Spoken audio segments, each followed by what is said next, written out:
বরুণের তাণ্ডবে উড়ে গেল আফ্রিকা। কেকেআর পেসারের দাপটে সিরিজ ভারতের। বন্ধুরা আপনারা যদি দেখতে চান তাহলে ভিডিওটি শেষ অবধি দেখতে হবে, চ্যানেলটিকে সাবস্ক্রাইব করে একটা লাইক দিতে হবে এবং নোটিফিকেশন বেল আইকন দাবাতে হবে। চতুর্থ টি-20 ম্যাচ ভেস্তে যাওয়ার পর শেষ দিনে মুখোমুখি সংঘর্ষে নামে ভারত ও দক্ষিণ আফ্রিকা।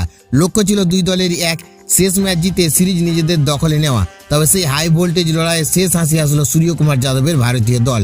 টেস্টে জয় পেলেও ওয়ানডে এবং টি-20 সিরিজে ধারাবাহিক ব্যর্থতার মান রক্ষা হলো না প্রোটিয়াদের। টি-20 বিশ্বকাপের আগে এই হার যে ইডেন মাকরামদের চিন্তা বাড়াবে তা বলাই বাহুল্য। টস হেরে প্রথমে ব্যাট করতে নেমে দুর্দান্ত শুরু করে ভারত। অভিষেক শর্মা এবং সঞ্জু স্যামসনের জুটির দ্রুত রান ওঠে। 4 ওভারে দলের স্কোর দাঁড়ায় 40। পরে দুই ওপেনার ফিরল তিলক বর্মা, হার্দিক পান্ডিয়া ইনিংসের দায়িত্ব নেন। তিলক বর্মা 42 বলে 73 রানের বিধ্বংসী ইনিংস খেলেন, যেখানে ছিল 10টি 4 এবং 1টি 6। অন্যদিকে হার্দিক পান্ডিয়া মাত্র 25 বলে 63 রান করে দক্ষিণ আফ্রিকার বোলিং আক্রমণ ভেঙে দেন। নির্ধারিত 20 ওভারে ভারত তুলে 232 রান। বিশাল লক্ষ্য তাড়া করতে নেমে ভালো শুরু পায়নি দক্ষিণ আফ্রিকা। কুইন্টন ডিককের ব্যাটে অর্ধশত রান আসে এবং একসময় ম্যাচ ভারতের হাতের বাইরে চলে যেতে বসে। ঠিক তখনই ম্যাচের মোড় ঘোরান বরুণ চক্রবর্তী। পরপর উইকেট তুলে নিয়ে তিনি প্রোটিয়াদের চাপের মুখে ফেলে দেয়। 17 ওভারে দক্ষিণ আফ্রিকা হারায় 8 উইকেট।